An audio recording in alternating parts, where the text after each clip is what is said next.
Welcome to the Dire Wolf Show, where we believe that America is exceptional and that our constitutional rights should never be infringed. I am Dire Wolf.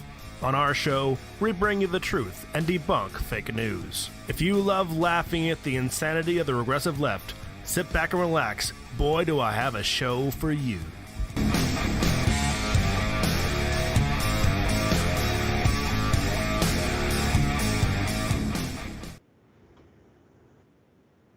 I'm live. That was quick. Yeah, I didn't give you a countdown. Welcome back, Wolfpack. I didn't give you a countdown because I was too shocked from hearing about what your coat was made out of. Spoiler alert, it's dog. It's not made of dog. I do not have any dog skin or fur jackets anymore. So, welcome back, Wolfpack, for our bonus show. He calls it a uniform. Hey, buddy, I'm doing a show right now. That's a wonderful Lego thing, but we'll look at it later, okay? How excited are you guys at this real cold intro? This has got to be our top 10 intros we've ever done. It's definitely up there, best intros. Thank you. This is a bonus stream in that we took away what we used to do and then are giving it back to you and trying to treat it like it's something special. Yes. Hopefully you are fooled by the ruse. if you don't feel special, that's on you. Yes, that's your fault. So thank you to everyone who sponsors this show: Kayla, Ori Bain, Nathan, Cameron, Tetris Freak, Slowpoke, Thundra Erican, who is female, by the way, The White Lion, and Timberwolf. Thank you very much. So, by the way, I found out from Timberwolf today that we will not be able to get our lemons back unless we start doing content that is not political, like games again on Wednesdays. So there you go. We'll get back to that eventually. Yeah, Darren and I both had still synchronously very high workloads for the past quarter. And the cloning technology is just not there yet. So in the future. Well, that's a lie. I know that's a lie. And the reason I know may or may not be classified. So moving on. They're not supposed to know that. I know. Stop talking about it. Just move on. Right. Let's do our first non-clone related story.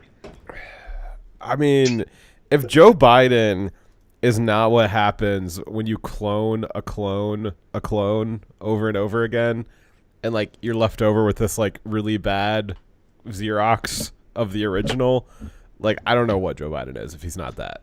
I don't know. Are you assuming that he was at some point way, way better than this? Because, he was slightly better.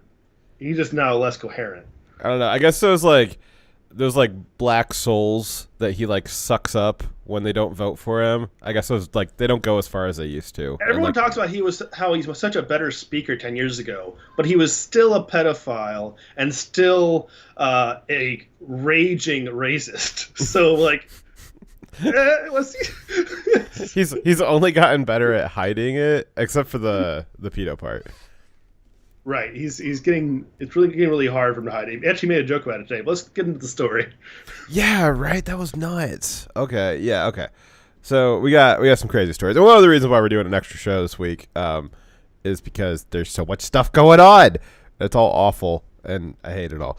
All right, so our first story is that Biden says that China's concentration camps, ethnic cleansing, and organ harvesting of undesirables is a cultural difference, and you shouldn't judge other cultures. No culture is better than any other culture. So that's a common left narrative, right? Is that's a trope that they say is one culture can't be superior to another. They're all equal, right? It's right. Just your cultural bias. But I don't think that there might be some validity to that. That the whole argument that aside, I don't know that organ harvesting and genocide, I don't know if that's a cultural value so much as that's a thing that you do. That would be saying a cultural value is when I went to work and I wrote a report. No, that's a thing that I did. It's not a culture. It's just a thing that I'm doing. Kicking your shoes off at the front doors of someone's house is a cultural difference. Yeah. Putting people in concentration camps because of their religion, murdering them and harvesting their organs is not a cultural difference. It's kind of like, I mean, the same as saying that in Nazi Germany, I'm sorry, I did it again. In Nazi Germany, putting Jews in concentration camps was just a cultural difference. We shouldn't get in the way of that. We shouldn't judge them for that. Yeah, for real. Like, never again, except for unless it's like, part of their culture, bro. Like, unless it's not white people, then it's okay. Yeah. Well, I mean, we get this. The left has been, dipping their toes in with this argument for Islam for a long time, saying like, well, it's it's a cultural difference. Like that's what justifies their treatment of women and blowing stuff up and beheading Christians and shooting gays, like that. It's a cultural difference, and so like they get a little extra leniency for that from the left.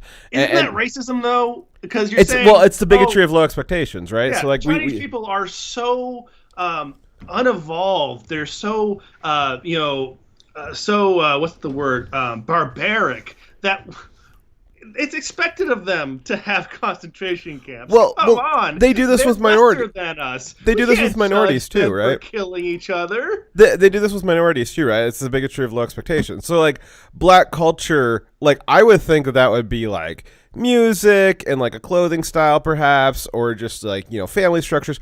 But like, the left thinks that black culture just means like violent murder and rape. And then, like, that they need to be like, well, you can't put them in jail for violent murder and rape because, like, that's just a part of their culture. I don't fucking think that. Like, that's so fucking racist just to think, like, oh, well, like, they're a minority. So, like, rape and murder is part of their culture. It's like, no, it's not. It's a thing that they do. Like, I'm not a racist, so I don't think that that's a part of their culture. I just think that's a thing that some of the bad ones do. Also, some of the bad ones in the white community and all the other ones do, too. But, like, the left will look at that and be like, well, they're not doing this bad thing because they chose to or because they're a bad person. They're doing it because it's part of their culture. China's not executing an entire racial group because, it's a thing that they're doing because they're evil. No, it's just their culture. They've always it's for thousands of years. They've always executed Uyghurs, for a long time, for million years. It's just always happened. A million years, huh? Yes. I might be giving China. I know China was old, and I was like, "What's a large number?" And I think the one I was going for was 1,000, but I missed like a couple of decimals. So, I think China's been around for way over 1,000 years, but that's beside the point. Let's go into the proof of what we're talking about from the horse's mouth. The dog-faced pony soldier's mouth. You're just jealous. All right, so on the 16th of February 21, how high were you when you wrote this? I was in a hurry, all right? Yeah, sure you were. All right, so on the 16th of February 2021, Biden gave a disastrous, so this was like yesterday, a disastrous, chilling town hall interview with CNN's Anderson Cooper. Of course, that's not how the mainstream media would have described it. They have nothing but glowing reviews of Biden, no matter what he says or does or doesn't say or doesn't do. However, if you take a moment to actually listen to what he said, it will very much concern you. And even if you didn't take a moment to listen to it, if you just like heard it in passing, like the things that he said are so absurd, like it would grab your attention for sure, and like you would not have a choice but to listen. So, the first example of this is Biden, as our headline said, Joe Biden openly defended concentration camps. Let's hear what he had to say. Chinese leaders, if you know anything about Chinese history, it has always been the time when China has been victimized by the outer world is when they haven't been unified at home. So vastly overstated, the central principle of Xi Jinping is that there must be a united, tightly controlled China. And he uses his rationale for the things he does based on that. I point out to him, no American president can be sustained as a president if he doesn't reflect the values of the United States. And so the idea, I'm not going to speak out against what he's doing in Hong Kong, what he's doing with the Uyghurs in Western mountains of China, and Taiwan trying to end the one China policy by making it forceful. I said, and by the he said he gets it. Culturally, there are different norms at each country, and their leaders are expected to follow. So culturally, there are different norms for each country, and he knows that. Well, as a duly elected president, Xi Jinping, Winnie the Pooh, he's got a constituency. He's got to keep the people happy, or they might not elect him by 300% next year. You never know. So he's got a responsibility. It's actually, if you listen to Joe Biden, Xi Jinping he's the victim in all this. Like, he's really a victim of 1.5 billion Chinese people who desperately want to be oppressed, and killing themselves and not having any girls, and also harvesting organs if you're not in the right racial group. Xi Jinping's really the victim here. He's being held hostage. He's the victim, even though he's at the helm of the apparatus that is propagandizing the populace to be okay with these horrible things, like teaching the hatred of the Uyghurs to justify what they're doing to them. That's being led by the government that he is heading. It's not the people forcing him to do it. He's convincing them to be okay with it. There's a gigantic difference. And because Xi Jinping is being held hostage, and he doesn't want to do a genocide, he's being forced to do it. And Joe Biden's so benevolent, he can see, well, I know Xi Jinping doesn't really want to commit genocide, so I'm not going to call him out on it because, there's cultural differences. Just like, when Joe Biden's sniffing kids, or, making the military wear lipstick and high heels. Like, Xi Jinping's not going to judge or call out Joe Biden for that. In fact, he's definitely going to encourage it. Right. So this is a very shocking thing to have the president of the United States say, to justify the concentration camps and the obvious human rights abuses that are being done by China. And I'm not saying that I want a U.S. president or the U.S. government to go to war with China because of this, because the death toll and the human suffering that would be caused by going to war with China would far outweigh the human suffering and tragedies that are happening in China right now. It would be far worse for the world if we did that. However, it's not a either or option. It's not we either are okay with it or we go to war. There's no false dichotomy there. There are other options, like what Trump did with China. He condemned what they were doing. He took a strong approach. He led. He should have led. He wasn't a very good leader about it. But what he should have done is lead other countries internationally to oppose and condemn the actions of China and use our markets to put pressure on them, which is what he did do. He did use our market, but he really should have gotten international buy-in on this process. But that's what we can do. That's not us going to war, but is showing that we still have a moral center, that we still are a country that is not okay with concentration camps and the eradication of a minority group because of their belief system. It is something that we cannot falter on, because if we have a president who's saying that he can be okay with another country doing this and not condemn it, then that's only one small step away from saying it's something that he would be okay with, or our government would be okay with doing in our country. And it's particularly when it's his party that is using that kind of rhetoric where they're saying that they need to put conservatives or Trump supporters in re-education camps, or worse, they need to be kicked out of the country or killed. Go ahead. I think the other key part in there, the genocide's pretty bad, but he also said, what they're doing in Taiwan, I don't want to call that out. I don't want to call out what they're doing to Hong Kong. And you really just, like, Hong Kong is this, like, shining beacon of democracy in a desert, that is China communism. And so that's a pretty big deal to, like, forsake the Hong Kong people. Like, we've gone over that several times the last few years. A lot of people have, just the destruction that China is going to rain on that city.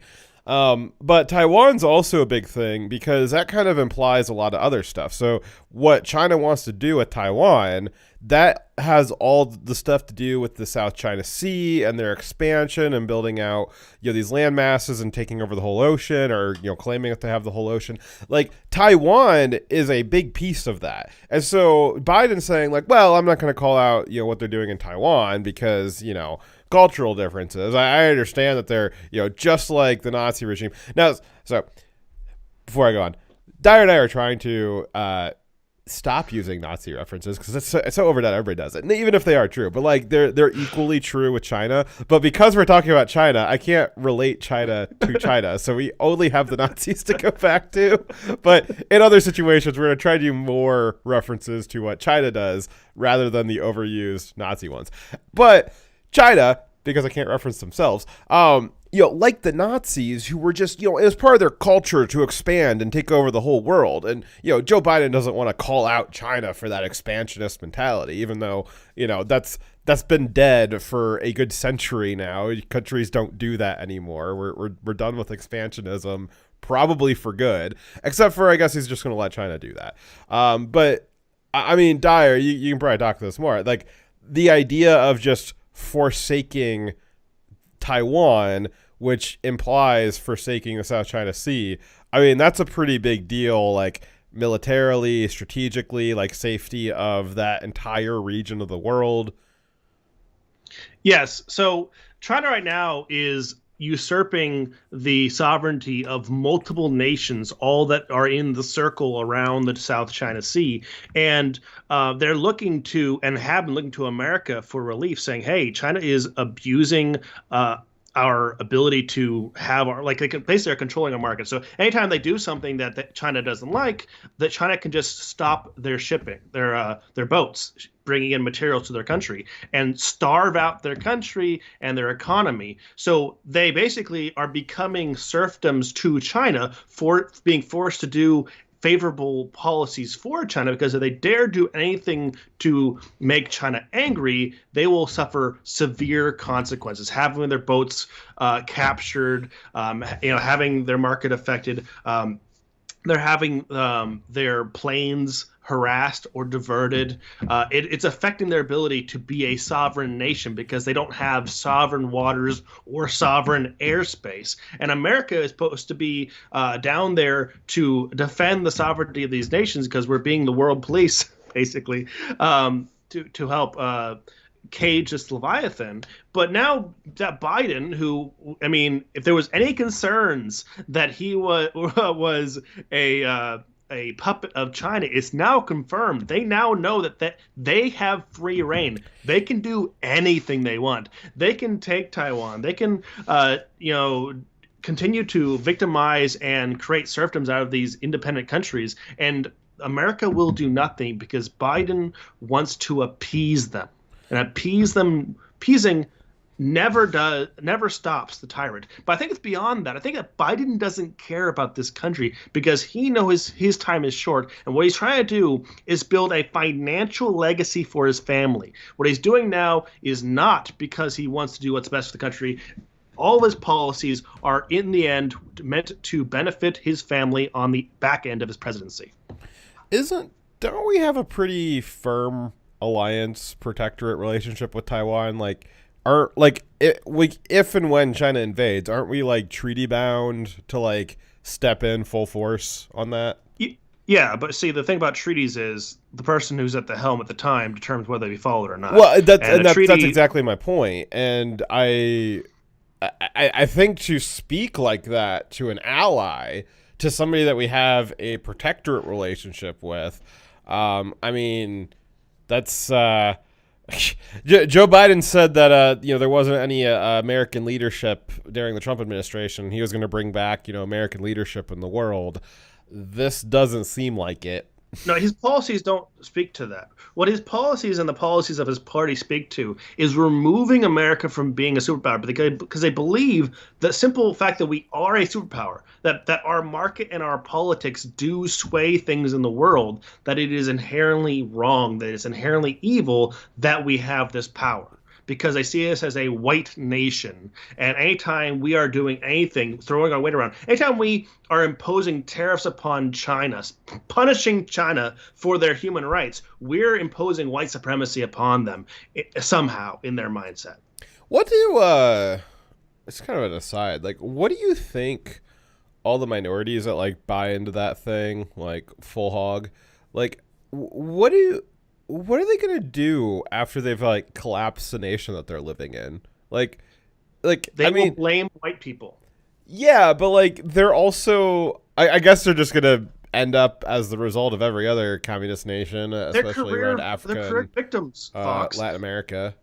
They're career victims. So it doesn't matter if they get what they want. They're still the victim. They can be the ones in power. Yes, they can be the ones who they're king of the rubble pile is basically what communism leads to. And they're still the victims. And they aren't actually producing anything, not developing any skills, they're not helping build anything in the country. They're only tearing it down because they're trying to tear down the system that's victimizing them, hypothetically. That's what they've been taught, that they're being victimized. So what's going to happen is just like with the police in Portland and other cities, where they're going to defund the police because the police is a organization that is racist and that is evil. So they attack the police, make the police leave their communities. And then when the police leave, crime skyrockets, their life becomes shit. They become king of the rubble pile, and they say, you leaving was racism. Well, it's either white flight or gentrification, and it's right. There's never a middle ground. Once they get what they want, they're still the victim. You're still wrong. It's still going to be white supremacy that caused America to fail because they wanted to harm black people. I gotta get you like pillow for your desk so you can stop slamming it onto the microphone. Sorry. Or I need to get you a one of those like vibration isolators. Anyways, it makes you feel better. I'm slamming that big mouse pad you bought me. I was wondering about that because I was wondering, like, I was like tapping on mine. I was like, it could be that because it's not like it's soft, but it's depending on how hard you're hitting it. I'm sure everyone loves that. It's Bongo Drum Hour with Tyrell. It's honor of Black History Month. No, so yeah, I didn't make any inferences. You did. I just said it. You're the one who took the implications. You're the racist. No, so I bring up the Taiwanese treaties though, not because like if China invades, like I'm probably even with the treaty gonna say like, yeah, like we had a treaty and all, but like I don't really want to spend resources on that. But I think that it's much more likely that there is no conflict if we have a strong U.S. presence.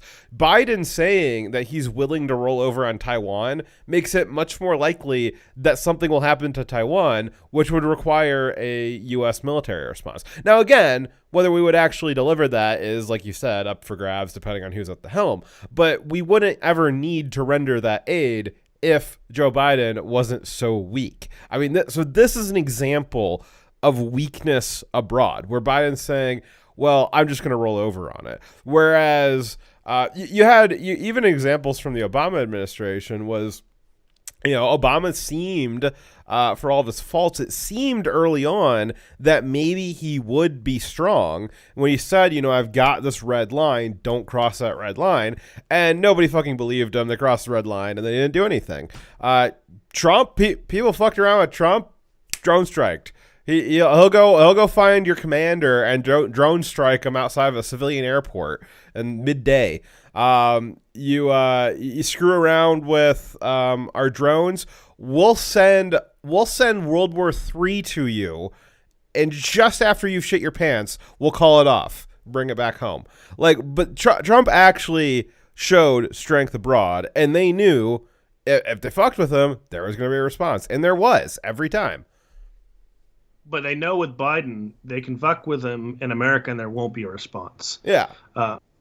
Except for he will take low-risk assignments. So, like in the Middle East, they love to go to war in the Middle East because they know that it's not a war that we could ever lose, and it won't come to us, but we will be able to lose a lot of lives and equipment in the meat grinder, which means money for manufacturers.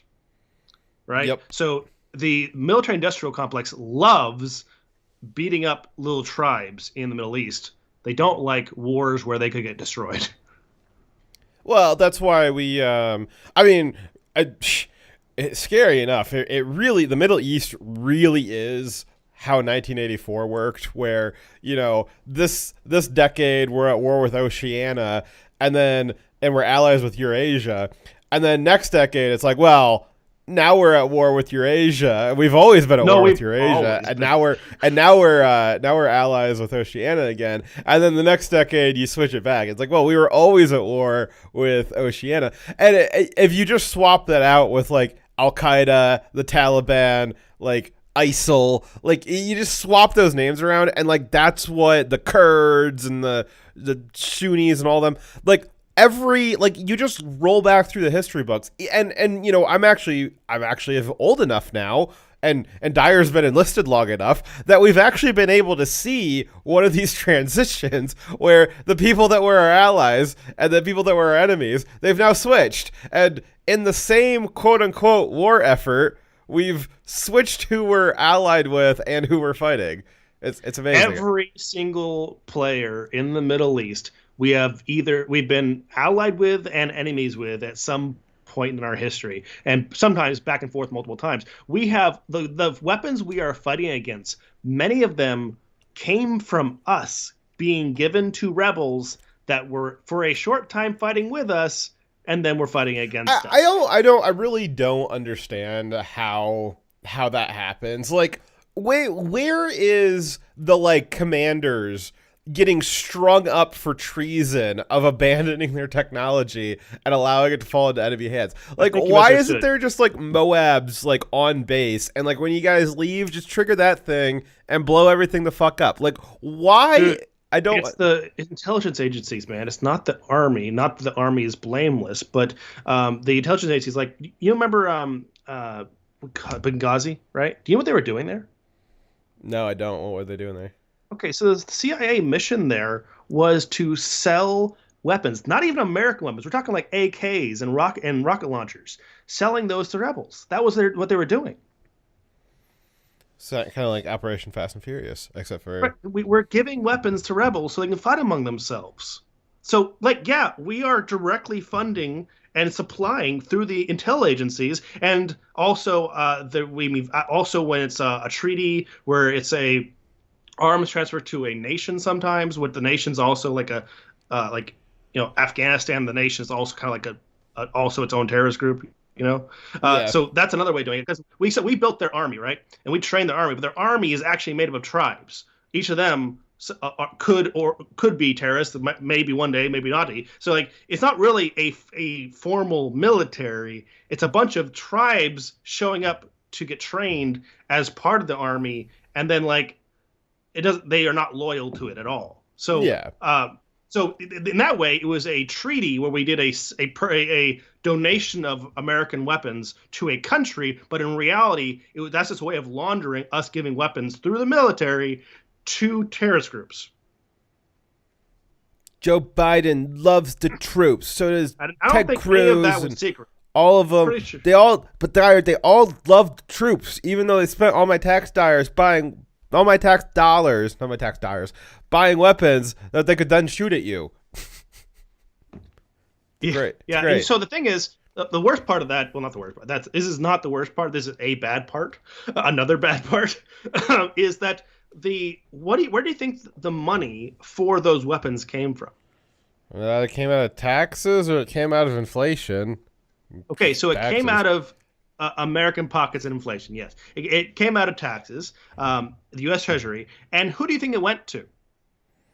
Probably Russians, if that's where they're getting the weapons from.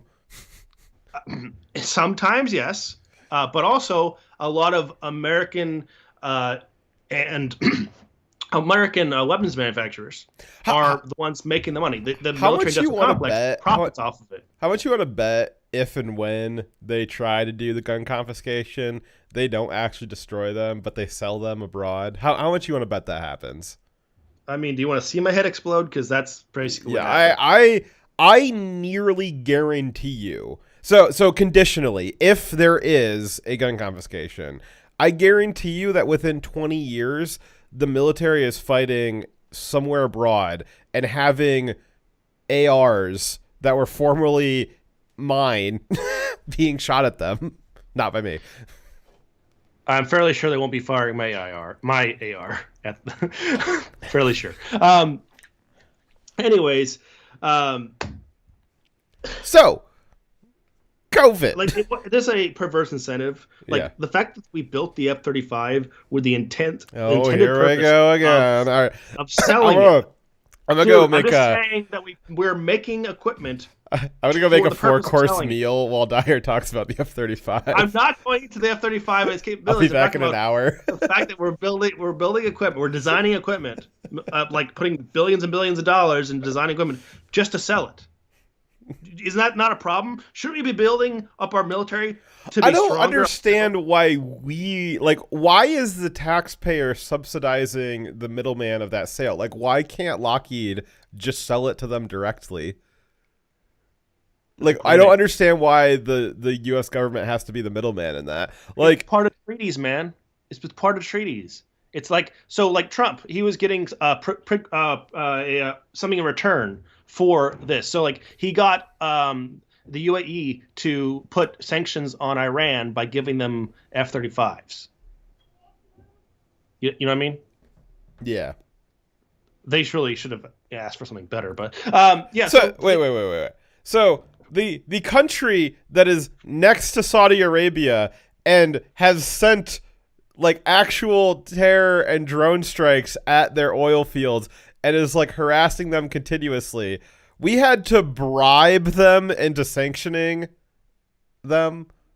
Yes, and the U.S. government is buying these weapons of war for the purpose of using them as bartering tools in politics, international politics. Is this news to you?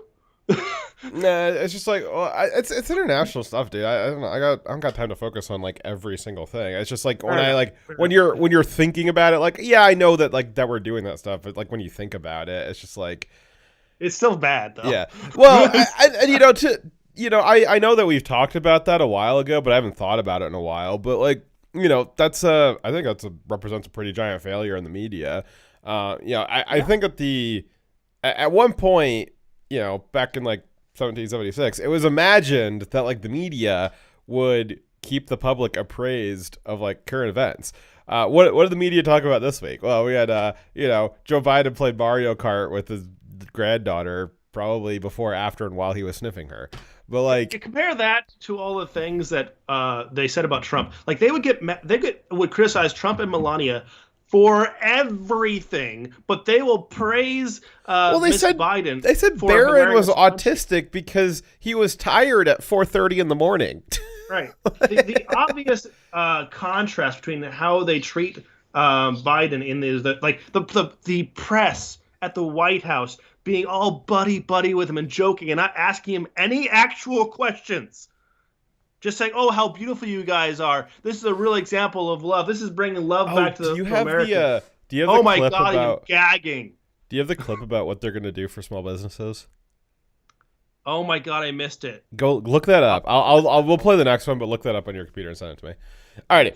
So our next little Dyer, you were worried we didn't have enough content for the night. We've only actually gotten through maybe 100 words of script, and the rest of that was all off script. All right. So So our next spot is Joe Biden. Well, he has an interesting take on recent history. Let's listen. And the biggest thing, though, as you remember, when you and I shouldn't say it that way, as you remember, but when you and I talked last, we talked about. I'm going to replay this whole clip, but just that first part there, I just want to point out. Does it sound to you, Dyer, like he was about to say, when you and I took office, like saying that it was like him in partnership with the media or even Anderson Cooper, like we took office? Like, is that what he was about to say and then he stopped himself? I'm not sure. Let's play it again. And the biggest thing, though, as you remember, when you and I shouldn't say it that way, as you remember, but when you and I talked last, we talked about it's one thing to have the vaccine, which we didn't have when we came into office, but a vaccinator. How do you get the vaccine into someone's arm? So when Joe Biden got into office, there had been approximately 17 million people gotten their first round of vaccinations. On the day before Joe Biden was inaugurated, 988,000 people were vaccinated. So nearly a million. And somehow Trump did all of that before the vaccine was available. That's incredible. Amazing. So the vaccines, when did you say we had a million by? Well, so the because there was a ramp up period, right? So like when they first made it, there's only a few doses on day one, and then day two, there was more, and there was more as it got through the supply chain. So one of the things the Biden administration did when they first got into office, the week one, was they said their plan was to double the current vaccination rate up to, and they wanted to vaccinate 100 million people in the first 100 days, which is an average of 1 million people per day. And they were saying that's doubling what Trump did, because Trump only vaccinated 500,000 people per day on average. But that was looking at the ramp up, where on day one they vaccinated one person, and on day 30 they vaccinated 988,000 people. So on it doesn't matter. Yeah. So yeah, over the course of the 30 days, on average, it was 500,000. But when you're looking at something that's like a ramp up, something that's starting up, like that'd be like me saying like, well, on average, my gas tank has a half a tank in it. Because when I fill it up, it's full, and when it's empty, it's empty. So like on average, it's got half a tank in it. And then I'm just gonna, even though it's already full, I'm gonna just fill it up with another half tank to make sure that like I got it full. Like you can't do that. It doesn't matter what the average is on something that's moving around like that. It matters at what is it at right now. Oh, we're saying the average was intentionally to obscure. Oh, absolutely, absolutely, it was. But I totally understood that. What I was asking was, did you say the start date? Because I have that here. I don't know what the start date was. I know it was approximately 30 days before. The first vaccines were given out on camera in the U.S., and there's 2 vaccines available at this time, approved and being fielded on 14 December 2020. And there's a video here of it being done. You don't have to play the video. You just got to show the timestamp on it. Is this the one where they like accidentally gave someone air? A dirty needle? Yeah, or needle, yeah. Oops. So this is the video of the first vaccines being given out. Where's the timestamp at? There's not a date on it. Oh, no, just the video has a date on it. See, that's when it was published in December 2020. There we go. I'll zoom in on this for all you. Do. There was a vaccine, 2 vaccines on 14 December 2020. This shows that Biden is lying when he says there wasn't a vaccine when he took office. That's approximately more than a month before Joe Biden was inaugurated. I also saw Joe Biden said that like he was going to do things like order more vaccine, because if Trump had gotten elected, Trump would have just not ordered more vaccine, and like Biden's like pretending like he's a hero for it. But he was saying so I was reading further into it, and he was saying that he wanted to get 600 million doses, which it's a two round vaccine, so that's 300 million people that can handle. But I don't think you're going to get 300 million people in America to take that, and there's a couple of reasons why. First off, there's like a lot of people like me. I'm not going to get it. I don't like. I've read the science on it. Don't make your own decision on it. I'm just talking about me personally. I don't like what it does. I don't think that it's worthwhile for me in my current health condition. But so you've got a lot of people in the younger age group where the probability that you're going to have a really bad day after you get it is pretty high, and that's known. It's so bad actually for younger people. If you're under 30, the vaccine's actually pretty rough on you. The doctors have like a check sheet and kind of like a little speech prepared to explain that to people, because what they're worried about is because if you're young, after you get your first vaccine and you have a really bad day the next few days, they know that you're probably going to be hesitant to come back in 20 days later and get your second round of bad days. but it's less bad for older people, which is great because young people are less susceptible to COVID and older people are more susceptible. So you got a lot of young people who are just be like, you know what, it's not worth it. Or maybe they'll get their first one, but they won't get their second one. And then you've got this whole issue of children like under 12, the vaccine's not approved for them. And there's approximately 330, maybe 360 million people in America if you're pulling in illegals and all kinds of other people here. So about 360 million. But you got to imagine like about 60 million of them are probably under 18, maybe more than that. And maybe another 50 million of them are probably in the, the millennial 35 to 18 range. And you're not going to, there's no need for 300 million vaccinations. Like maybe if that's what the demand is, but you don't need to buy that now. This stuff has a shelf life. Well, Fox actually has some more information on this. So Trump's initial rollout plan was 100 million already ordered before Biden got into office. That would be delivered, over time through April, right? So Biden is saying he's just going to be making the next purchase. Yeah. He's not doing anything different than Trump would have done. He's just saying, okay, well, we have this planned up through April. Now we need to buy for past April. And he's also, to try to make some political points, he's ordering way more than we actually need. And I also have a hunch. Oh, that's not political, Dyer. That is a cash giveaway to the drug companies that helped elect him. Because you'll remember, Pfizer did Joe Biden a real big damn solid by not announcing. They waited 3 to 4 days before telling the world that they had a successful vaccine because it was right before the election and they wanted to wait until after the election to make that announcement. And that has been shown. We talked about it back when that happened. That's been shown. They had email trails that showed that they knew on the Thursday before and they waited until Sunday to announce it, even though they could have easily announced it on Thursday. And then now all of a sudden, the vaccine wasn't really made under Trump. Now Joe Biden's in, and now they can, release this information. And it wasn't. That was supposed to be a big Trump win, and it seems as though the drug companies held that information back just before the election to try and bring it up to the wire and make sure Trump didn't have a giant win right before Election Day, which was part of that shadow cartel. Yes, possibly. Some people might call it that. I'd call it a conspiracy. But so Joe Biden buying hundreds of millions of doses that he doesn't need with taxpayer dollars. That's him paying them back for that in-kind contribution. That is 100% specifically what's happening there. They held back information to try to hurt Trump before the election, and Joe Biden is paying them back. That is what that is. Basically.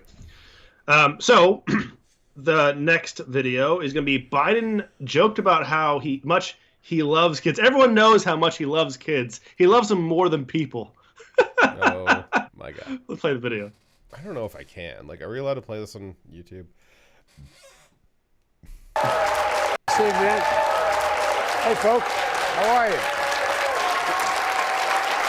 Good to be back, man. Yeah, it's nice to see you, sir. And you enjoy being home with the baby more. And I don't want to hear that stuff. I do, yes. He's 9.5 months, so I'm very happy. It. No. Everybody knows I like kids better than people. I saw a picture of you with your grandson recently. That's right. Yeah. That's right. That's oof. It's kind of creepy, just because of everything else we know about him. By the way, apparently kids are not people. It kind of goes along with the whole abortion argument. Well, I think that kids are at least 3/4 people or 3/5 people. I would say that they're almost there, not quite, but they're there. So, and I'm not a racist like Joe Biden though. So. Anyways. That was a funny moment at the very beginning. But let's move on to the next thing. So Biden suggested that blacks and Hispanics are too stupid to use the internet. He didn't use the word stupid, but he definitely implied as much. What? I didn't see this one. Yes, they cannot use the internet to find out where and how to vote. This Joe Biden doing a town hall is that was not advisable. It was hilarious, though. I bet you this is the last time he does one. I do want to point out that the news coverage, that every single article I saw from a mainstream media outlet, all they did was say, "Oh, look how empathetic he was with his answers," and they kept showing the same clip of him talking to a mother who had a son who was a COVID patient, and how he said that he would try to get her son a vaccine after the town hall, and they're saying, "Oh, it's bringing empathy back to the presidency," and stuff like that. They didn't show any of the gaffes and stupid stuff he said throughout the entire hour and a half town hall, but they all covered that one thing they thought that was not objectionable. Alrighty, let's watch this one. The other portion is a lot of people don't know how to register. Not everybody in the community, in the Hispanic and the African American community, particularly in rural areas that are distant and/or inner city districts, know how to get online to determine how to get in line for that COVID vaccination at the Walgreens or at the particular. You see, it's a series of tubes. Yeah, and they don't know how to navigate those tubes. I think Twitter and Facebook would beg to differ. Google too, because they specifically target those groups of people because they know that those groups of people know how to use the internet. Big doubt on that one. Big doubt on that one. That's bet you the average 5-year-old of any race, including Hispanic and Black, probably knows how to use the internet better than Biden in America. Well, and they don't need the internet. So like let's even take Joe Biden's premise. I'll pretend I'm a racist for a second here. I'll accept Joe Biden's premise. The minorities in inner cities don't need the internet to figure out how to vote. They've got literally billions of dollars going into community organizing groups that will go around, like, get them registered, pick them up in a van, pay them to vote a certain way. Even if they're dead, they'll help them out. So, like, there is the community outreach that the Democrats have created in the inner city is, well, I mean, it is, as I wouldn't call it this, but some people have called it this. It was the most progressive, diverse voter fraud industry in history. The idea that they would need the internet to do that is completely ridiculous. The Democrat Party has made sure that inner city minorities know where and when and how to vote. That has been covered, even if there was no internet. Yes. And I don't know if it's just something that I've lived through, but I know that many non-political organizations in every city I've been in during election season will put out information about where to vote. It's people are trying actively to get that information to as many people as possible. You'd have to be trying to avoid it. Like, it's even in mailers, for God's sake, telling you where to vote. So I don't think that it's legitimate that you even need the internet. But the assumption that because of someone's skin color and locale, that they don't know how to use the internet to just do a Google search is pretty offensive. And I think if I were in those two groups, I'd be offended that he thinks I'm so stupid and incapable that I need him to help me search the internet. Apparently they love it. I don't know. It hasn't failed them yet. I don't know. I mean, I would agree with you on that, Dyer. I would think that, but unfortunately the evidence suggests that minorities eat that shit up, I guess. I said if it was me. Oh, okay. Not if it was me. No, I agree. Yeah, I'd feel I would not want to be patronized that way, infantilized like that. Apparently they love it. I don't know what else to say. Like, I'm not trying to be love like sucking to the teat of Big Daddy Biden taking care of them, big government taking care of them. They love that. Hell yeah. Alrighty. So what do we got next here? Gross imagery I came up with there. What's that? Some gross imagery I came up with there, though. Yeah, that's why we're moving on.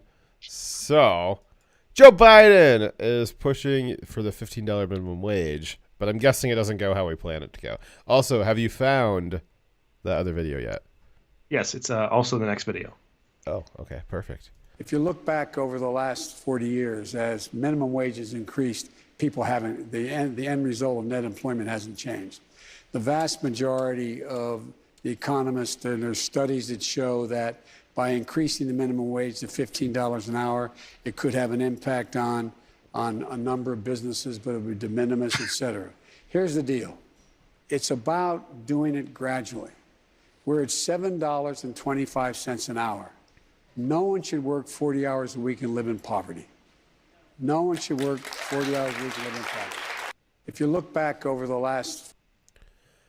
If you have $15 an hour in California, in many places, you're living in poverty. Well, I can tell you in my area, if you're making $15 an hour, you're doing pretty good. Like you can, like, if you don't have like other crazy debt or anything like that. Like, I make a lot of fucking money, but I have a lot of fucking college debt. So like, I'm like on the line right now. But like, if you're just like, if you didn't go to college, you don't have like crazy credit card debt, you're not living out beyond your means, you can live very well in my area on $15 an hour, 40 hours a week.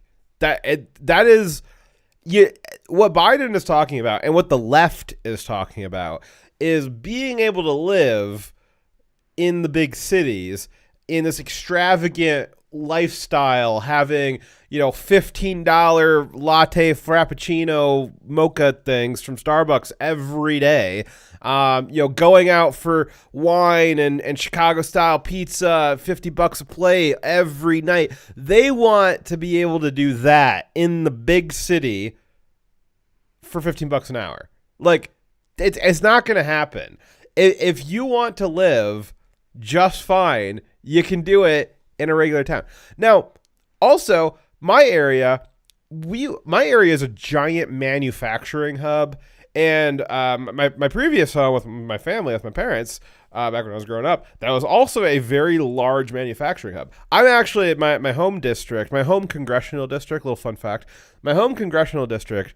If you look at the GDP contributions of every congressional district, my home congressional district has the most contribution to the GDP by far. So now, if you look it up, you can figure out where I lived. But there was nowhere that you were making $7 an hour, because that was how industry worked. What they want is they want to make $15 an hour at jobs that don't have that kind of demand, at, like a restaurant clerk or a busboy or something like that. And the restaurants are not going to, they're not going to pay that. The stores, grocery stores, they're not going to pay that. They are going to put in machines. One of the things my dad does robotics. They've seen a giant boom as they continue to talk about minimum wage increases. Robot business doing great, because little tasks that used to be hard for robots to do but were easy to do with your hands, if all of a sudden the hands become really expensive, and robots can do it, but it's just expensive to get a robot to do it. Well, if you're increasing the price of human hands, well, all of a sudden getting the robot hands looks a lot more enticing. And so they're going to they're going to invest in the robots and fire the humans. That's what's going to happen. It is happening. Yes, and what's going to happen is, for some places, $15 an hour it happens naturally because that's how expensive it is to live in that area, right? But in some other states, in other cities, small towns, the cost of living is so much lower that $15 an hour would be way higher than than most of the entry level jobs that are there. And if you make $15 an hour, that force them to increase the price of their products, or just not have that many employees. Automate as much as they can. And you know what this ends up doing is killing jobs. Yeah. And at the same time, Joe Biden is marrying that to an immigration policy that will flood the labor market. I mean, right now, a lot of the companies, and my company included, we accidentally hire some undocumented people every now and then when they're using stolen credit cards, social security numbers, and all that stuff.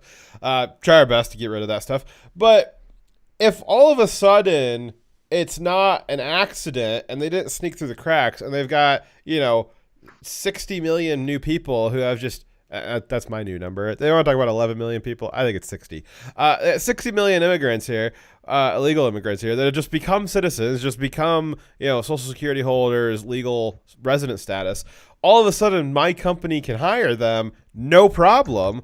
Well, all of a sudden, our wages drop. Right now, $15 an hour, that doesn't even come close to what our lowest paying hourly position is at my company that does factory work. So that's never going to happen. But if all of a sudden, and the reason why our wages are so high is because in our area there's a lot of manufacturing, and between all the manufacturing companies there, we kind of squeezed the labor market dry. There's just nobody who needs a job because they're all employed, and there's a pretty good churn between the manufacturing companies where they'll work at mine for a few months, they'll get bored, they'll leave, they'll go work at the other one for a few months. So they just kind of rotate around. It's a known thing that happens in my area, but we have to keep our labor rate high to attract people to us because there is no surplus labor in my area because we're a giant manufacturing hub. If all of a sudden there's just flooding the labor market, well, guess what? My company, we don't need to pay $17.50 an hour. We don't need to pay $20 an hour for a tow motor driver. We can probably drop that down to $7. And then if they say, well, now it's forced that you're going to have $15, that would actually get a lot of people a decrease in pay at my company, because if the labor market's full and the lowest we can pay them is $15 an hour, well, guess what we're fucking paying them? We're not paying them $17.50 anymore. We're going to pay them $50 an hour.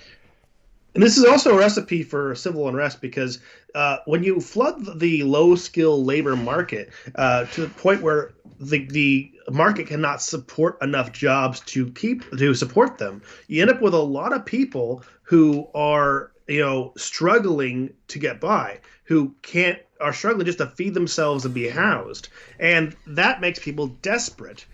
So that is going to make it more likely for there to be crime in communities where there wasn't crime before, and for there to be civil unrest and violence like we're already seeing.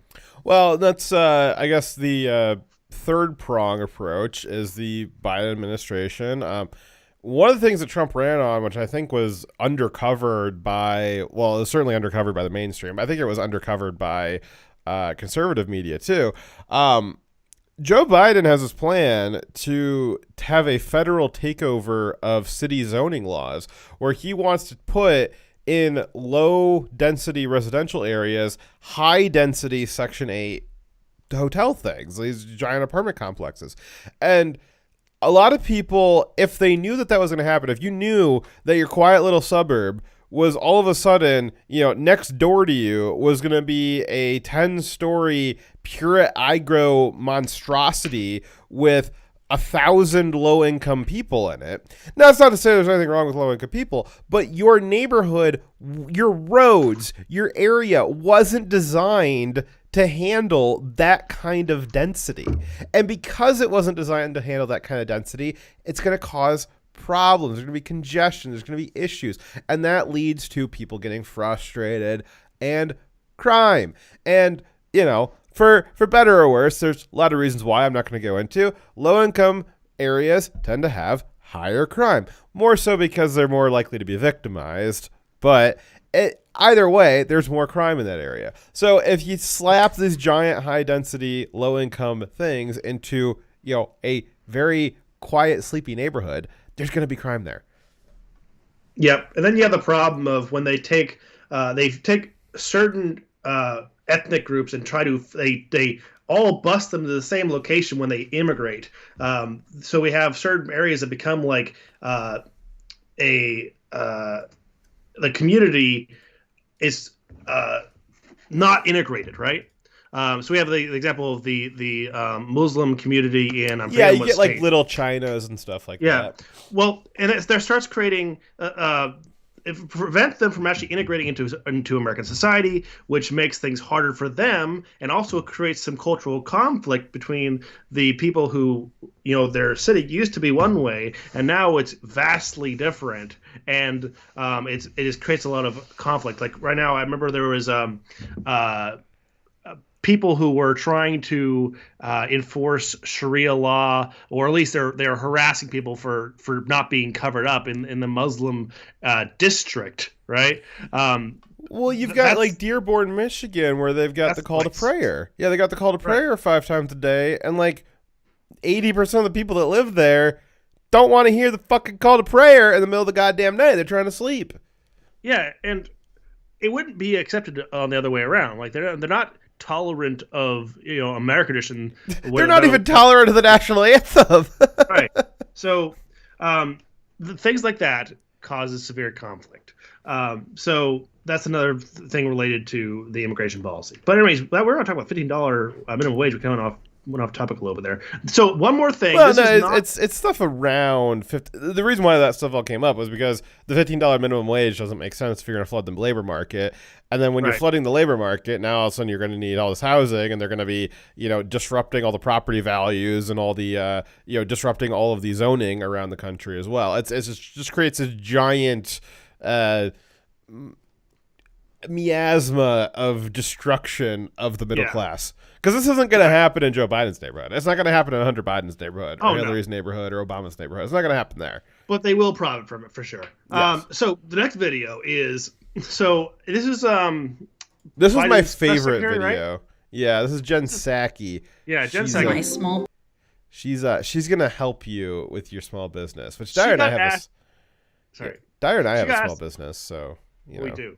She got asked a very, very important question that a lot of people are asking right now is, what is the Biden administration going to do for small businesses? This is a very important question. I'm glad they got asked. Let's hear the answer. Yeah, and spoiler alert, it's not burn them down, which I know that's what you were thinking was going to happen, but it's not. It's even better. It's a strategy so far, but hopefully they'll change their mind. What is President Biden doing for my small business? First and foremost, he nominated a woman to lead the Small Business Administration. What is President... Are you struggling to keep your small business open during the pandemic and the race riots? Are you one of the 60% of small business owners that were lucky enough to not lose your small business permanently in the last 9 months? Are you wondering what it is that a new administration is going to do to help you get back to work because you've got payroll to make and bills to pay? Are you curious as to what Joe Biden is going to help you do? Well, you may be interested to know that instead of helping you, he put a vagina in charge of your stuff. That fixes everything. Yes. And maybe not even a real vagina. He put somebody who identifies as a vagina there. Yeah, we always had dicks in that job before, and that was the problem. Now we had a vagina. That fixes everything. So I want to tell you what wasn't in her answer, right? She said was it wait. Can I guess? Were the things that weren't in her answer, did it include not an answer? Yes. But things she didn't include was, she didn't say that Biden was going to not raise the taxes on small businesses like he's already promised he will be doing. He didn't call up a small business. He said businesses that made what was it, 200,000? That's a small business. A lot of people who are in that tax bracket are small business owners. Yeah, we're like right below that line. Like just like 199,000, just 500, just like right below it. Right below there. Right there. You're just right there on the edge. Talk about us. I feel personally attacked. Yes. So I feel persecuted. Your wife, actually, though, it probably is. Dude, she makes tax season so complicated. Anyway. Dyer has a much more successful and attractive wife than he is. Yes, she is far more attractive of a wife than I am. So he didn't say he was going to do anything to stop the businesses being burned down, looted, and destroyed over and over and over again.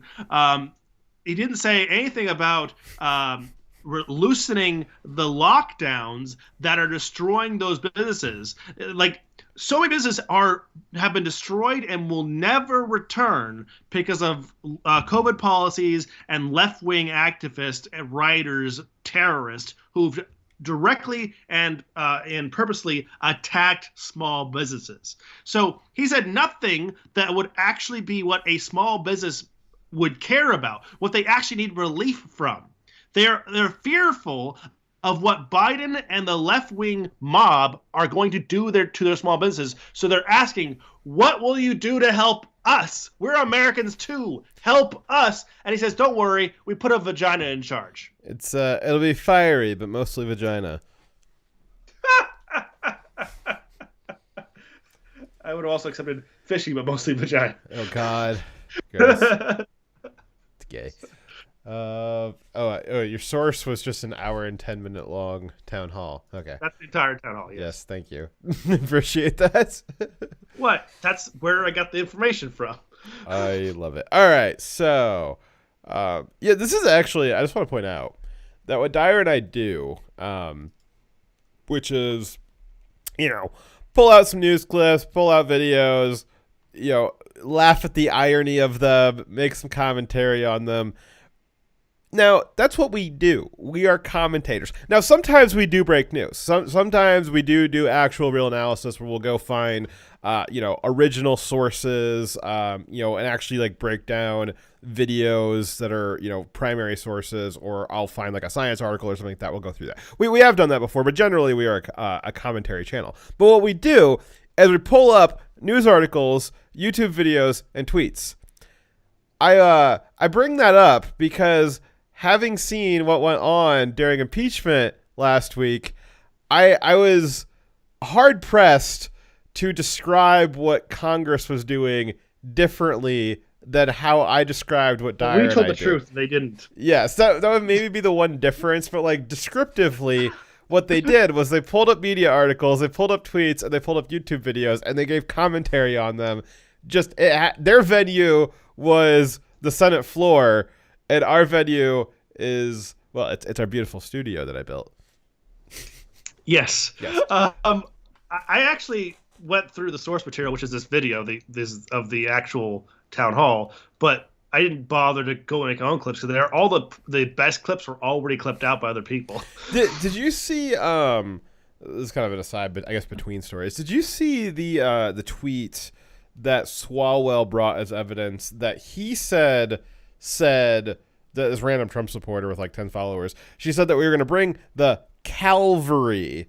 Did you see that? Okay, so saw that. So there is I had spent a long time since Catholic school. Some of you guys probably know, but there is a word in Catholic doctrine called the Calvary. C-A-L, yes. Calvary. And then the cavalry is men on horseback with swords, usually. Sometimes guys. Right. So what this tweet said, again, it was from a random Trump supporter on the day of the Capitol protests, also the same day as the Capitol riots. She was presumably at the protest or at seeing Trump speak. But she said she was the leader of a church group that she had brought with her to D.C. And she said that they were bringing the Calvary, which she was actually from I forget what the full name of the church was, but the name of the church actually had Calvary in it. And let me look up the definition of it. I know that it's something to do with what? Is it like the body of God or something? Yeah, like that? So it's an open air representation of the crucifix of Jesus. Yes. Or an experience of usually intense mental suffering. So her church being, it was the Calvary something, like Baptist church or something like that. But anyways, she was saying, like, she was using kind of like a shortened abbreviation. Like, I'm going to bring, my guys from the Calvary. Like, if you've ever been a member of a church or somebody who's a member of a church and it's got kind of a long, windy name, as they often do, they'll usually refer to it by, like, whatever one of the key words is. So she said that she was going to bring the Calvary, and in her tweet, the C was actually capitalized, implying that it was a proper noun. And then Eric Swalwell, between having sex with Chinese spies, he brought up this tweet and he read it as cavalry, that it was she was going to bring men on horseback to DC. And one, he completely misunderstood what the word was. I guess unsurprising. I guess if it was written in Chinese, he probably would have been able to read it better. Fang probably would have been able to point it out to him. But so he misses the word. But even if it did say cavalry or cavalry, did Swalwell really? Because he brought this up in the Senate hearing. Does he really think that it isn't like Trump should be impeached because a random Twitter user claimed that they were going to bring a bunch of men on horseback to DC? Is this where we're at right now? I mean, I bet you like in the future, like 100 years from now, they're going to look back at this and they're going to like look through this and be like, the cavalry, like, or the cavalry, like, what did this get like put in the wrong impeachment? Is this supposed to be the one from like the 1700s? Like there wasn't cavalry that time. Like there is no. I don't think that there's anybody who's like professionally trained in riding a horse and like in a cavalry group like that anymore. I'm sure Dyer is. So, correct me wrong. What's more likely that happened? Did a bunch of churchgoers show up to the protest, or did the winged Hussars arrive? Which one? I don't know what the Winged Hussars are, but I like that word. The Winged Hussars are a famous a cavalry type of cavalry that was part of the Sabaton song. It's a meme. So I guess you have to watch Sabaton. But is it more likely that a bunch of cavalry showed up? This is like typical conversation with you as you try to describe what I asked you about. You used more words that I didn't know. Okay, Winged Hussars is a specific kind of cavalry. It's okay. Anyways, what's more likely to hapen? Cavalry showed up to the protest. I think we would have heard about that. Yeah, you would have heard them clapping. They were on It would have sounded like some coconuts being banged together, right? Yeah. But man, I think the last time we used like a cavalry in America was like the horse soldiers when we like first invaded. Poland's were very badly for them. Yes. Okay. Oh, Calvary was the name of the hill that Jesus died on. I knew that was familiar. Okay, yeah. Okay, so that makes sense. That makes sense why like that like received. That's like now what the crucifixion picture is like it's the hill on which you've died upon. Okay, so I think that probably for the next insurrection, somebody needs to put together. And this isn't a recommendation, but if it was a recommendation, I think that somebody should put together a cavalry, just to really, really confuse Swalwell. Have you seen the Monty Python's Search for the Holy Grail? Yes.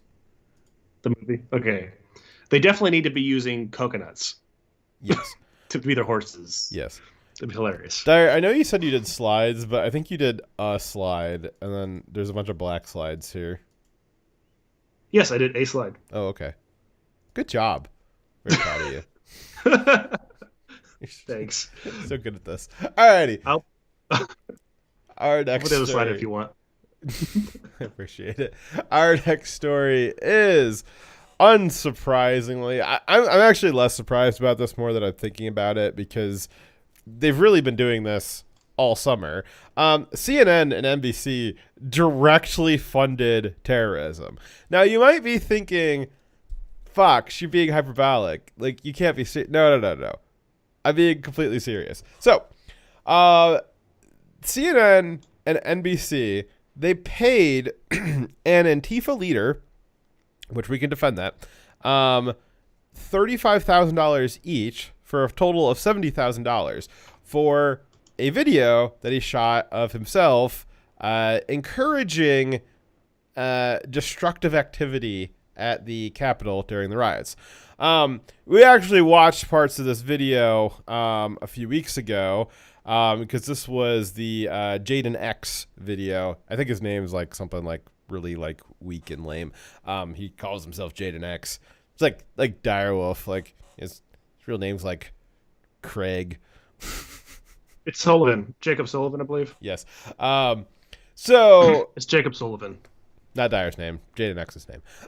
So Jaden X, we watched some of this video, and what we showed you in that video was Jaden X was interviewed by CNN a few weeks ago as somebody who was just a journalist. And we were watching the video that Jaden X shot and put on YouTube, and we were showing you that he wasn't just a journalist. He was there actually instigating stuff. He was walking around, pulling on doors, trying to get them open. He, when the mob got to one of the closed doors where Ashley Babbitt died, he had forced himself to the front of the crowd. He was talking with the police, and actually Jaden was the one who convinced the police to leave.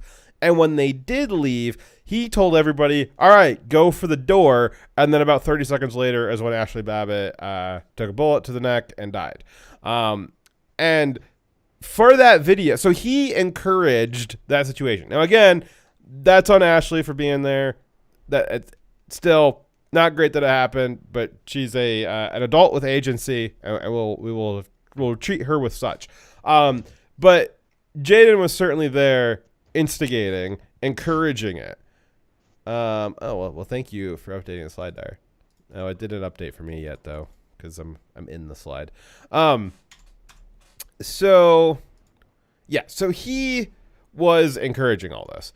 And we have this in the video, so CNN knew that this video was out there. Whether they didn't watch it or I don't know what, but they interviewed Jaden a few days after the riot, as if he was just a witness to it, that he was just an innocent bystander. And he was talking about how crazy it was, how violent the Trump supporters were. They were trying to knock down doors and they were encouraging all this violence when really it was him. And CNN should have known that it was him because they had the video. This guy also has his history over the last summer was he's 100% Antifa, basically. He's part of Black Lives Matter. He's got his own group. They're called, Insurrectionists Now. Yeah, Insurrection Now. Right. Yeah. So if there's anybody there who's instigating an insurrection, it was probably the guy who founded the group called Insurrection Now. Just a guess. But CNN interviewed him. As actually Anderson Cooper interviewed him, like he's a celebrity, all this stuff.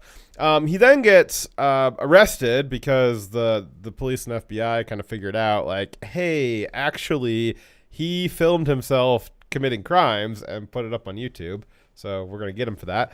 And then for that video, though, CNN and NBC, they paid him money for it. So for about 2 hours of filming himself committing crimes, encouraging the mob, and indirectly having contributed to a situation where somebody got shot to death, he made a cool $70,000 for 2 hours. That's $35,000 an hour. That's pretty good. That's a little bit more than $15 an hour.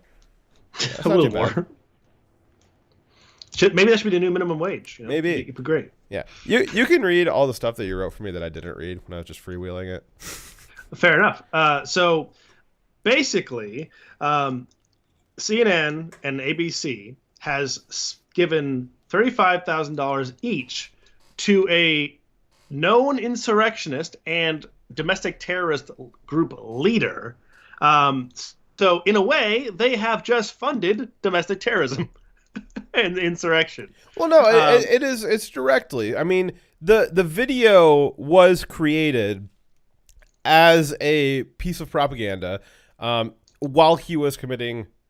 We didn't really call it terrorism. We said it was bad. We said it was a riot. I don't think it reached the level of terrorism. That's a different thing. No, but he is still in charge of a group that was domestic terrorism. Well, no. But the media called it terrorism, and. Right. We said, okay, well, it wasn't that great. I don't think it was as nearly as bad as anything that went on over the summer. I don't think it was as bad as the media was making it. Not the best thing that ever happened, but not the worst. But you're not allowed to have any kind of shades of gray in there at all. Like if you defend it in any way, which saying like, hey, it was bad, but it's not that bad. I wouldn't say that's defending it. But if you don't say it was the worst thing ever, then you're a Nazi. Yeah, you're basically a Nazi, and you can't talk about it. But the media has been calling it terrorism, insurrection, all this stuff. We actually have Jaden on video. He videoed himself doing these things, encouraging the stuff at the time. And it had been said for a while after it happened. A lot of people thought, I don't think it was Trump supporters doing this. I think it was Antifa, doing, glow in the dark stuff. I think that some of that stuff was a little overblown. I think that was some wishful thinking. But we do have several examples of Antifa in the Capitol riot encouraging stuff, and Jaden X is one of them. And so, not our words that it was terrorism, that's the media's words. And this video was created while he was doing these acts. And so the media has now paid him for what they're calling terrorism. Is it a crime to buy a snuff film or buy, I know it's a crime to have child porn, right? To have evidence of a crime, like buying video of a crime being committed, that itself is a crime to purchase it. No, it's not. Isn't it? No, it's media. It's media freedom. No, that's like what night crawlers do. Night crawlers take video of like dead people all the time. No. It wasn't illegal for them to buy it, but like it was their own definition. Like it would be like if Dyer and I said like, well, we think that Jaden is a terrorist, and then next week we were like, hey, we gave Jaden $70,000. You'd be like, but you just said that he was a terrorist. Why would you give him money? You're by your own definition funding terrorism. So CNN and NBC, by their own definition, are funding terrorism. So yeah, and by doing that, they're going to encourage more of this. Well, you can get rich off of doing this. Well, yeah, and why wouldn't the next time Jay wants to go do this, like, and other Antifa, why wouldn't they go into a crowd, try to stir up some stuff, get something to happen, and then video it? We know that kind of stuff goes on anyways, but now CNN's actively creating a demand market for it. There's an actual market to go into otherwise peaceful crowds, gin up craziness, and then take a video of it. By the way, the organization he founded was Insurgents USA. Sorry, Insurgents USA. Gotcha. We're a little bit off. Anyway, that's weird to give a national branding to a insurgency. Like, isn't that like counterproductive? What, kind of like ISIL? What is I don't remember what ISIL is. ISIL is in the Levant. ISIS is just a different branch. What's a Levant? It's a location on the map in the Middle East. I don't know where the Middle East is. Okay. It's Islamic. Anyways, so it's in Obama's imagination. John Sullivan was released on parole without having to pay for bail, while others remain in jail. Here's what he did, literally inciting a riot and being paid handsomely for it. Here's what his punishment was when he was released.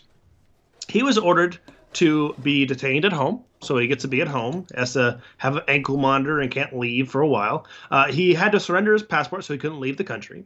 He could no longer use social media for pre-trial, but he's allowed to keep his social media accounts after the trial, and his internet usage was going to be monitored by his parole officer, but he gets to stay on Twitter, stay on Facebook, stay on YouTube, and they're just going to say that he can keep all those accounts as long as he doesn't continue to advocate for violent insurrection and rioting. So as long as he stops doing it now, it's fine. He's not going to get canceled off of social media.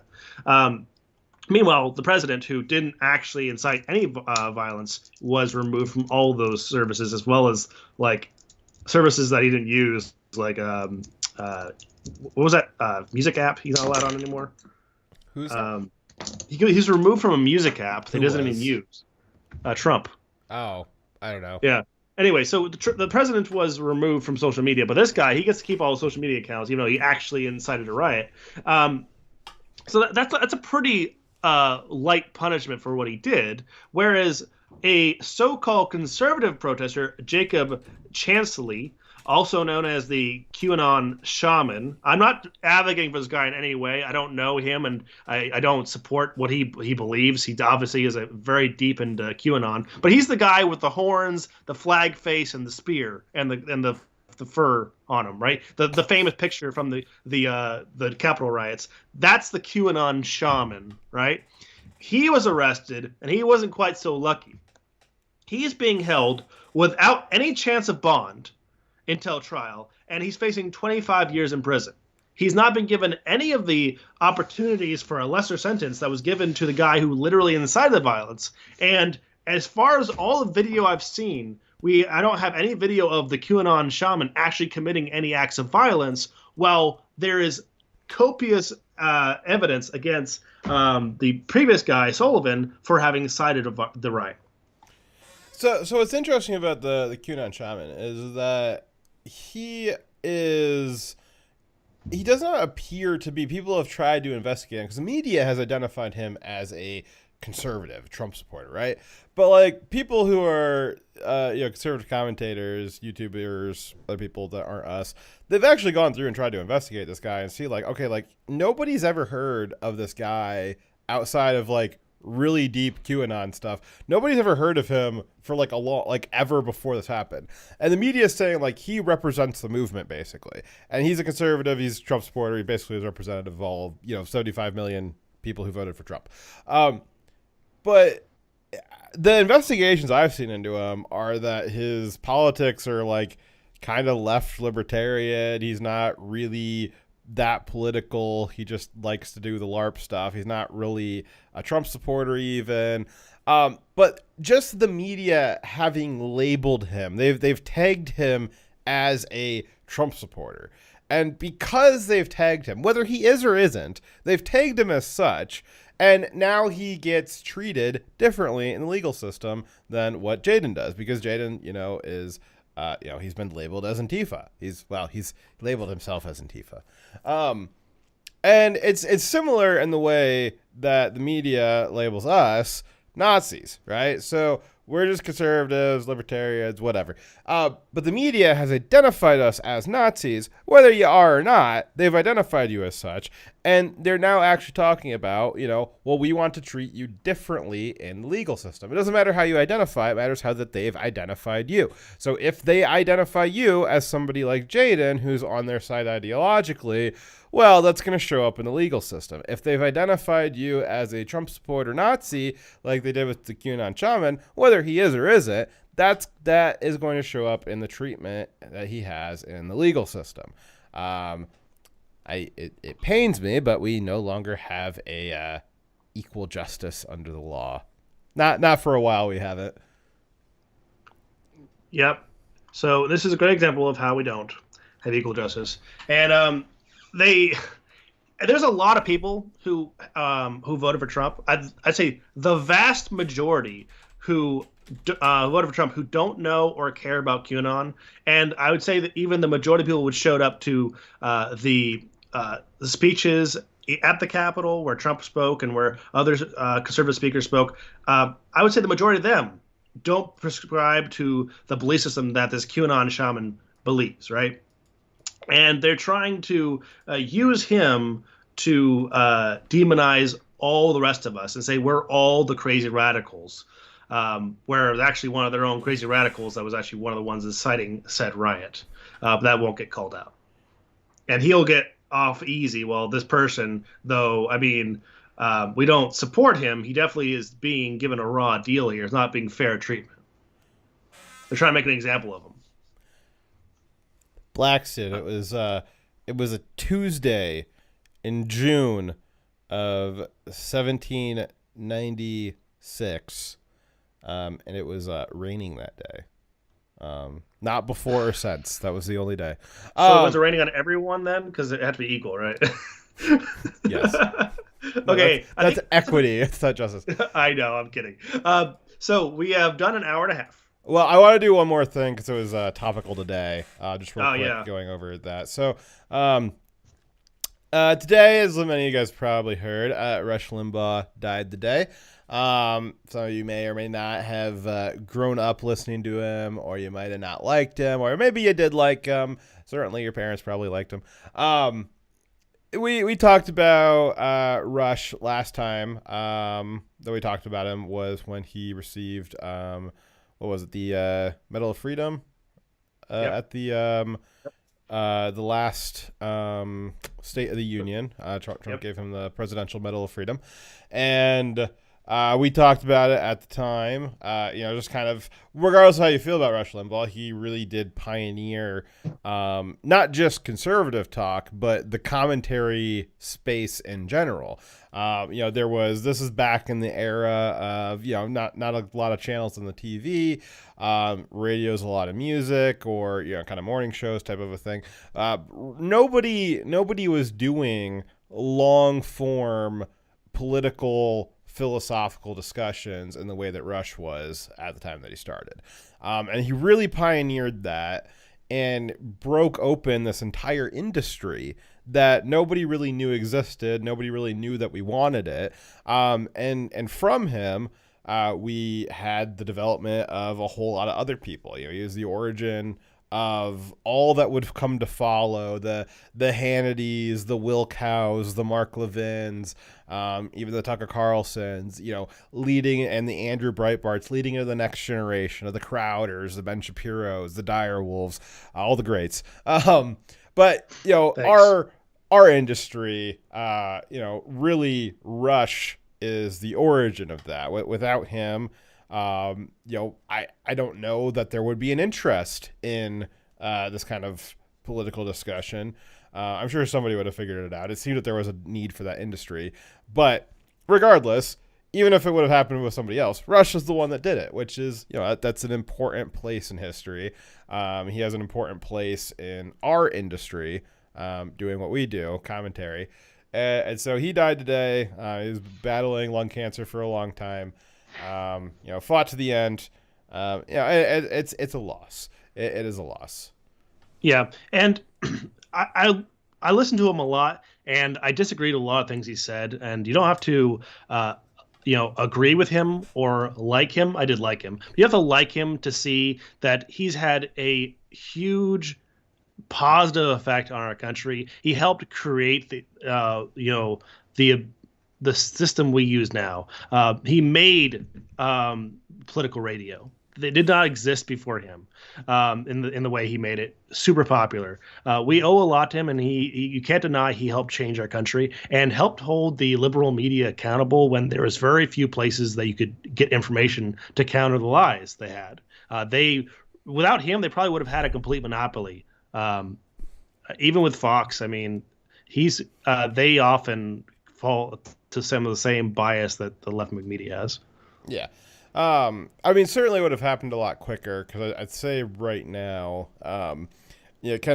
maybe some harsh language, maybe a little too soon, but I would say by and large, conservative commentary has failed, based on where we're at right now in the country. That's not necessarily Russia's fault or anything like that, but in general, conservative commentary failed to keep the country in a positive direction, and now we're having to deal with the consequences of that. They were battling a titan, though. Yes. You're talking about going up against all of this big capital, big mainstream media, these big media conglomerates, and then the tech industry popped on the scene to support it. But this was before Rush was doing this, before YouTube, before Twitter, before really the internet. I think his show started in the show that he was known for started in '88. That was 3 years before the first text message.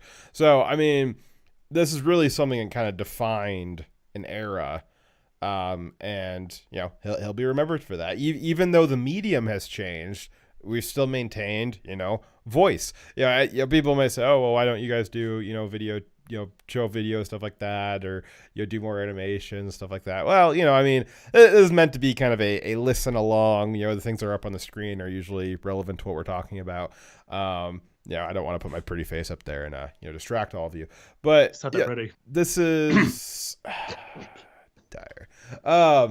Yeah, but this is how Rush did it. Rush was able to create this industry of where, he talked into his microphone, and that was all you had was just his voice that he's talking to you. We even have the benefit of a little bit of interaction here, but even that, Rush kind of pioneered that with call-ins.